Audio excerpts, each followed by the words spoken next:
I'm good, thank you. I'm good. How's your week been? It's been hard. I've got a show this weekend in Cardiff. Plus, I've got my new date for my own lads to be fighting again in Manchester, which is October the 15th at the Bell Stadium. So, it's been down to hard work. It should have been at Victoria Warehouse on the 3rd of September, but I've had to change the date because it was too close with the one that I've just done on July the 30th at Oldham. So I needed a bit more time, a bit more room in order to make it work properly.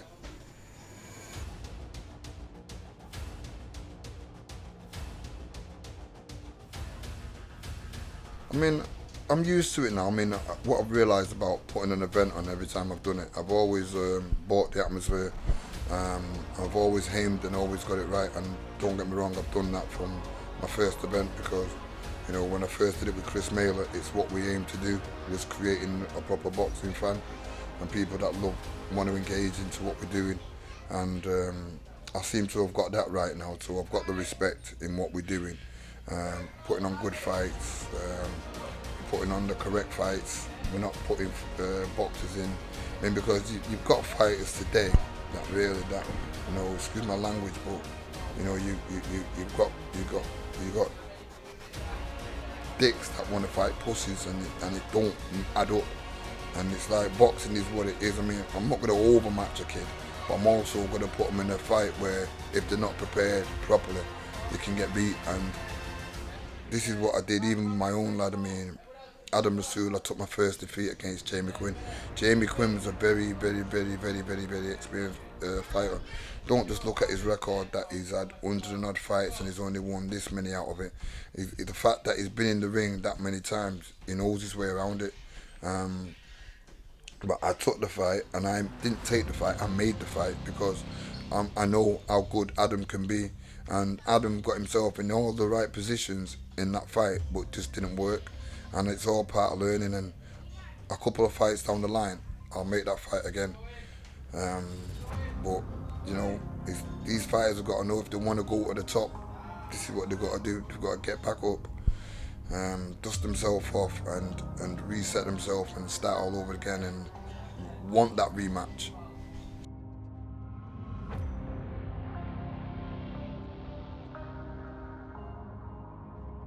Darby again has been one of my own fighters from back in the day.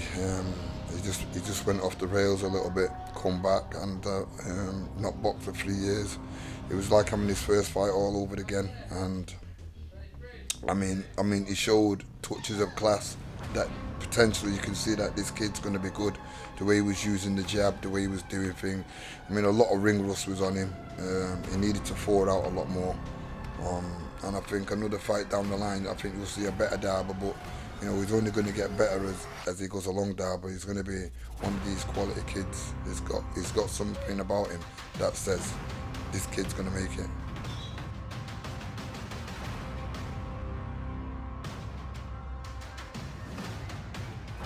I mean, again, Lewis Woods, but I mean, I thought he won the fight. He did everything to win the fight, but I know Lewis Woods can actually be better. And sometimes with these kids, I think they try to please the coach too much that they're forgetting about what they're capable of doing. And I think when Lewis come to me, I'm not trying to change him. I'm trying to make him better. And at first, his defence wasn't the best. His left jab wasn't the best. But I don't want him to be that kind of a boxer where he's going to be like what we call a box fighter, where he will get behind the jab to get in, and once he gets in, he will work the body and he's very aggressive and does what he does.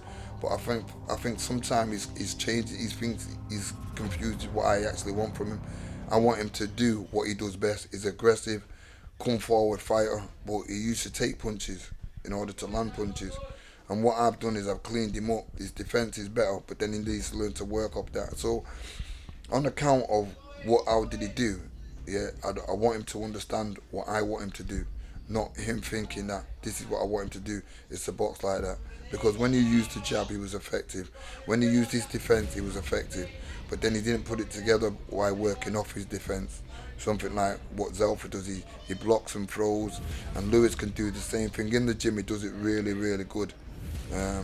And sometimes in a fight, there's something that was slightly missing. Overall, he got the W, he got the win.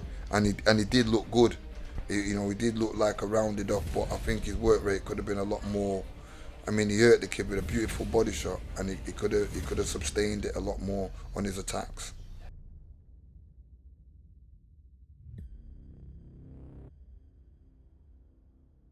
You know what? This is just a bunch of good rounded fighters that I'll be fighting on this show, and I mean, with the Cardiff fighters, I know I'm very good friends with the former world champion from down there, Gary Lockett, and we've had tea together every time we see each other. I mean, I used to train Gary Lockett back in the day. I mean, I had the greatest of pleasure to work with Gary Lockett when he was world champion, and I mean, considering we shared something in common, he was one of the most devastating punches as a middleweight in boxing, and at the time when I finished, so was I. So that understanding. So when he's finished his career with Brian Hughes, I remember having him on the channel once and was talking to Gary Lockett, and the way his mentality is. He's a great commentator. He's an absolutely brilliant trainer. His knowledge to boxing is great. So I'm looking forward for going down there and watching these fighters on the show, because some of the fighters that I've seen what he's bought or boxed on my show are absolutely class. So it's just another breakthrough for Black Flash to be somewhere else, like in Cardiff, without having any of my own fighters on it. So it's like, it just shows that, we're prepared to go anywhere. I said this before, we're like a circus. We're prepared to travel and go anywhere and take risks. Just like in the boxing ring, I'm prepared to take that risk to work with other kids and to give other people the opportunity to fight on my shows without having my own fighters on it, because I'm passionate and I love what I'm doing, and it's not about money, it's about respect. And I think that's where we're getting it all, that I'm able to work with different people and get to different areas and do different things with different kind of people, and it's great. So yeah, I'm excited for it.